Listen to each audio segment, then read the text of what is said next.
Hello students, we will discuss again a very common traumatic condition, especially when you get injured during walking. That is, just look at this, what this condition is. See here normal nail in the great toe here. So discolored great toe under the great toe actually. What this condition is, if it is after trauma, it's a subungual hematoma, right great toe. Causes are usually trauma. Maybe people on anticoagulants may have like heparin, like warfarin, or any other anticoagulants as such. For so many conditions, they take ecosprin or other clopidogrel. All those patients who are taking will have that hematoma. Severe pain, discoloration, blackening, edema can occur, and nail may float. That's also important. Nail may float and dislodge eventually. So these are the features which you have to remember if there is a trauma. Now treatment is analgesic, local applicants, antibiotics when it is infected, and eventually nail removal.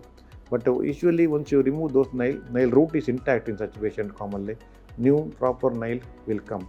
Unless nail root is injured, in such a situation new nail will not come, new root has to be removed. Otherwise once you remove this nail, new normal nail will come in such a patient. But only thing is such a discolored area, what you have to remember is subungual melanoma, not uncommon. So you need to remember subungual melanoma as a different. If it is insidious onset without any history of trauma, no pain, then you have to think whether it is subungual melanoma, very very aggressive skin malignancy, which may spread to the lymph node, which may spread to the blood spread also, lungs, systemic spread, liver, organs, rib, bone, brain, all areas. So very aggressive malignancy is malignant melanoma. So subungual melanoma as a different diagnosis has to be considered in this patient, even though it is simple subungual hematoma, usually regresses or may require a nail removal to complete the therapy as such.